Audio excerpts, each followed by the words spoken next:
Bago natin tunghayan ang napakagandang storya, mag-subscribe at mag-like muna, isang malaking tulong para sa gumagawa at para masundan ang buong storya na Wang Onsa The Grandmother Saga. Maraming salamat.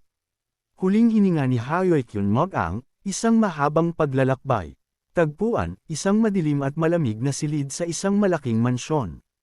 Ang silid ay puno ng mga lumang kasangkapan at mga nakasabit na sandata. Sa gitna ng silid, nakahiga sa isang kama na gawa sa mamahaling kahoy, si Hyokyun Mag-ang, ang supremo ng madilim na kaharian. Tauhan, Hyokyun Mag-ang, ang supremo ng madilim na kaharian, isang matanda at makapangyarihang mandirigma na nasa bingit na ng kamatayan. Chun Woo-myung, isang matapat na disipulo ni Hyokyun, naghahanap ng halamang gamot na nagbibigay ng immortalidad. Mga disipulo, ang mga matapat na tagasunod ni Hyokyun, nag-aalala sa kanyang kalagayan. Grim Reaper, ang kamatayan, naghihintay sa pagkakataong makuha ang kaluluwa ni Hyokyun. Recap, huling hininga ni Hyokyun Mag-ang. Ang kwento ay nagsisimula sa paghihingal ni Hyokyun Mag-ang, ang supremo ng madilim na kaharian, habang nasa bingit na ng kamatayan.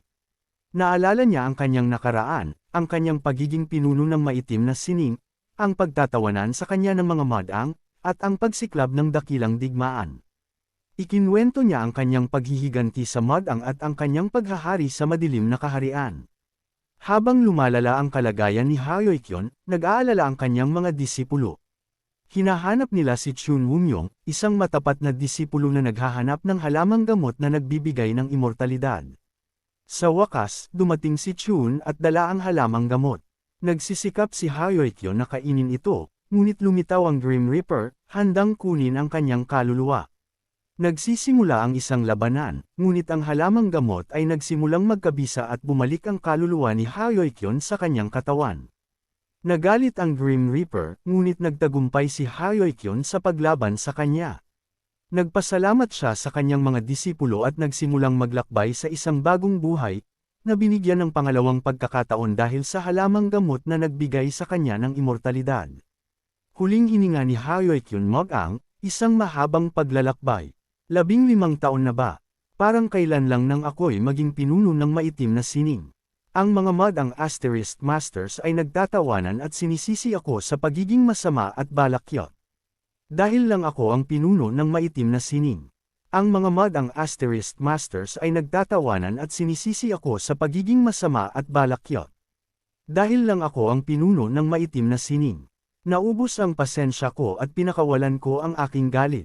Ito ang naging simula ng tinatawag na dakilang digmaan. Asterisk.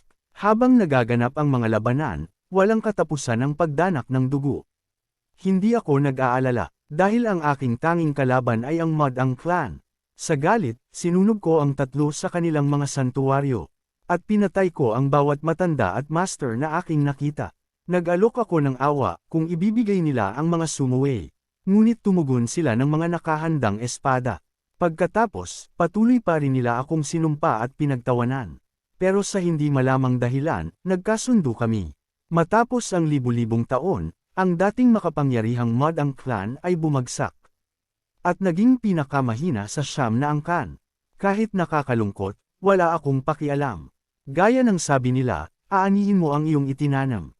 Gaya ng sabi nila, aanihin mo ang iyong itinanam. Hindi nakakagulat na hindi ako nagkakasundo sa ibang mga master. Mga mapanlinlang, mapagkunwari, at mapagmataas na mga hapokrito. Hindi nakakagulat na hindi ako nagkakasundo sa ibang mga master. Mga mapanlinlang, mapagkunwari, at mapagmataas na mga hapokrito. Nag-aalab ang aking galit sa pag-iisip lang sa kanila. Huff, huff. Habang papalapit ang kamatayan, mas nagiging malinaw ang mga alaala ko. Parang binubuhay ko ulit ang mga ito. Ito ba ang ibig sabihin ng pagkislap ng buhay mo sa harap ng iyong mga mata? Ang aking mga disipulo, ang mga matanda, ang mga nagtatag ng madilim na kaharian kasama ko. Teka, nasaan si Chun Woo-myung? Hindi siya masyadong matalino, pero matapat naman siya. Naghahanap pa rin ba siya ng halamang gamot na nagbibigay ng immortalidad? Isa lang iyon na alamat, dapat ay nakabalik na siya ngayon. Hay nako, noong malamang naghahalongkat siya ng mga damo sa isang burol sa gitna ng wala saan. Wala siyang alam tungkol sa mga halamang gamot. Kahit na, maganda sana kung makita ko ulit ang mukha niya bago ako mamatay. Anyway, lalong nahihirapan akong huminga. Mukhang oras ko na pala. Huff, huff. Nag-80 ako ngayong taon. Mahaba at mahirap ang buhay ko para makarating sa aking kinalalagyan ngayon. Ang hukbo ng demonyo, ang alyansa ng martial arts, asterisk, at ang madilim na kaharian, bumubuo sa buong Myrm. Asterisk. At ako ang supremo ng madilim na kaharian. Oo, iyon ang aking pangalan. Pinagpakumbaba ko ang mga mapagmataas, pinarusahan ang mga masama, at niloko ang aking mga kaalyado. Matapos ang walang katapusang pag-ikot ng pagtataksil, pagkakanulo, at karahasan, kinuha ko ang ganap na kapangyarihan sa angkan ng maitim na sining. Patuloy pa rin akong pinagtawanan at pinagmumura, tinatawag akong walang puso, masama, at balakyat, hindi sila natuto. Patuloy pa rin akong pinagtawanan at pinagmumura, tinatawag akong walang puso, masama, at balakyat, hindi sila natuto. Kaya tiniis ko ang kanilang pangungutya at nagtagumpay. Namamahala sa angkan ng maitim na sining ng halos 40 taon. Maaari kong makuha ang anumang babaeng gusto ko. At mayroon akong lahat ng kayamanan na may isip ng sinuman. Maaari kong pakse ng anumang angkan sa isang iglap lang ng kamay. Mayroon akong ganap na kapangyarihan. Pero walang nakakatakas sa kapalaran ng kamatayan. Huff, huff. Paano ba makalaban ang utos ng langit? Siguro kailangan kong tanggapin ang aking kapalaran, kahit ano pa man iyon. Wala akong pinagsisisihan. Sa totoo lang, dapat sana ay ginastos ko na lahat ng aking kayamanan imbes na itago ito. Dapat sana ay ginawa kong halimbawa ang lahat ng nasa, marangal, na angkan na sumuwi sa akin at naglakas loob na humarap sa akin ng mga espada. Hindi ko pa nga nakakasama si Huayang, ang aking bagong aliw, sa magdamag. Ang bawat buntong hininga ay naging isang desperadong paghabol sa hangin. Huff, huff. Naririnig ko ang malungkot at tahimik na bulong ng aking matapat at mapagkakatiwalaang mga disipulo. Ang aking matapat at tapat. Tangina, bakit hindi na lang mamatay ang gagong to? Slam. Tremble. Palagi niyang pinapanatili ang kanyang kalusugan. Hindi siya pakakawalan ng kanyang katawan. Anak ng T***ta. G***go.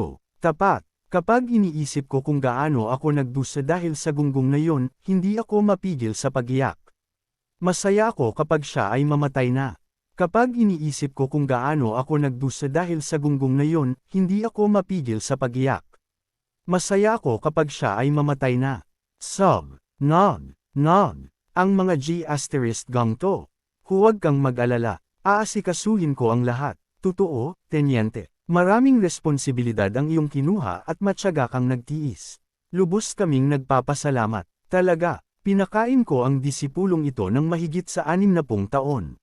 Pinalaki ko siya mula sa wala, at ito ang gantimpala niya sa akin. Shocked. Ano ba ang nagawa ko? Maswerte tayo na nakaiwas tayo sa bala. Akala ko ay babalik si Master Chun na may dala ng halamang gamot na nagbibigay ng immortalidad. Kaya nagdasal ako ng time, araw-araw, hindi, bawat segundo at naligo pa nga ako sa banal na tubig. Haha, ganyan nga, paano tayo nakatiis sa ilalim ng isang masamang hayop na tulad niya ng napakatagal? Tuldok, kinikilabutan ako sa pag-iisip lang, tremble. Sa wakas, magkakaroon na tayo ng pagkakataon. Bakit hindi ninyo na lang ako bigtihin gamit ang inyong sariling mga kamay? Sa wakas ay ipinakita nila ang kanilang tunay na kulay. Masama, mapanlin lang na mga basura. Gaya ng sabi nila, ang leopardo ay hindi maaaring baguhin ang mga butik nito. At ako rin. Hayok yun Mogang. Nagsimula na ang pagtawag ng impyerno.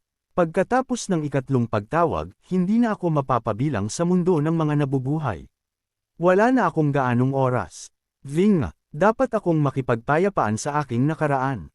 Terrace, Shun Wungyong, ang master ng Iron Sword Clan.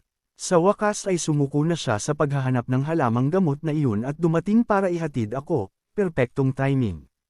Maganda kang makita ulit, smirk.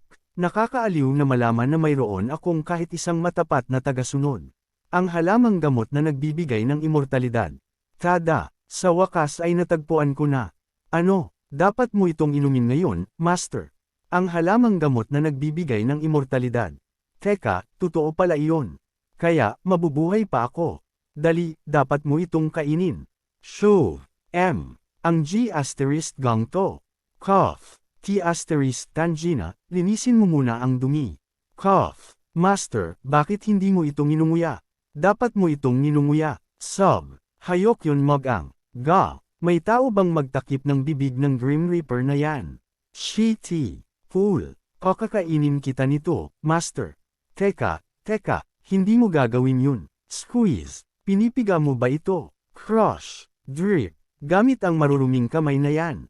Pigilan siya. Pigilan si Master Chun. Ngayon, palayain ninyo siya, mga G***go. Palayain ninyo siya. Masama ba talagang gusto kong mabuhay ng kaunti pa? Hayok yun. Teka, sandali lang. Hindi pa ako tapos. Hindi ko pa ito nalulunok. T** tangina. Struggle. Oh, magsisimula na ang laban. Tingnan natin kung sino ang mananalo. Chomp. Slurp. Slurp. Shitty. Huli na ako. Nararamdaman kong lumalabas na ang aking kaluluwa. Malapit na akong mabuhay. Sleep. Sana ay nagawa ko ang imposible, ang immortalidad. Ito na, wala nang atrasan. Ang aking mahal na aliw na si Huayang. Ang aking mga mainit na gabi. Fade. Flash. Bumalik na ang aking kaluluwa sa aking katawan. Swash. Bumalik na ang aking kaluluwa sa aking katawan. Swash. Gumagana ba ang halamang gamot na nagbibigay ng immortalidad? Snatch. Alright. Hoy. Aray. Ang buhok ko. Aray. Masakit talaga. Sabi ko masakit, G***go ka. Sleep. Malaya na ako. Swash. Buhay ako. Nanalo ako. Hoy, G***go. Ano pa ang ginagawa mo dito? Gusto mo ba talaga ng kaluluwa ko? Ha, maswerte ka sa susunod. Ha. Ang halamang gamot na nagbibigay ng immortalidad.